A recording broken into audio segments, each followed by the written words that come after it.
बहुचर्चित पाणबुडी प्रकल्प अखेर सिंधुदुर्ग जिल्ह्यात साकारण्याचा मार्ग आता मोकळा झालाय।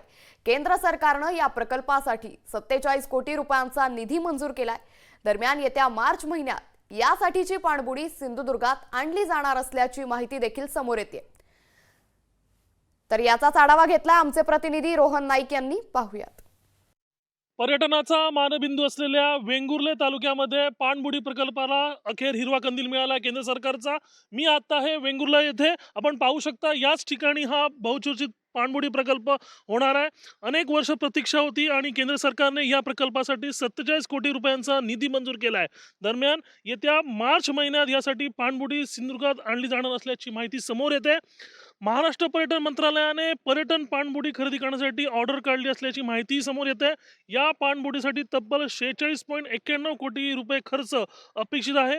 केंद्र सरकारकडून सिंधुदुर्गातील पाणबुडी प्रकल्पाला निधी मंजूर केल्यामुळे आता या प्रकल्पाचाही मार्ग मोकळा झाला आहे। मार्च अखेरपर्यंत पर्यटनासाठीची पाणबुडी सिंधुदुर्ग जिल्ह्यात दाखल होईल। सिंधुदुर्गात साकारला जाणाऱ्या पर्यटन पाणबुडी प्रकल्पात पर्यटकांना पाणबुडीत बसून पाण्याखालील विश्व जवळून न्याहाळता येणार आहे। एकंदरीत वेंगुर्ले तालुक्यामध्ये हा प्रोजेक्ट होतोय आणि वेंगुर्ले तालुक्यातल्या निवती असेल, खवणे असेल, या प्रमुख जी किनारपट्टी भाग आहे किंवा बंदर आहे तिथे हा प्रोजेक्ट होणार। तिथून या पर्यटकांना जो निवती रॉक म्हणून जो ओळखला जातो तिथे पर्यटकांना घेऊन जाण्यात येईल आणि तिथे एक वेगळं जे समुद्राखालचं विश्व असतं ते पाहायला मिळणार आहे आणि एक वेगळी अनुभूती पर्यटकांना पाहायला मिळणार आहे।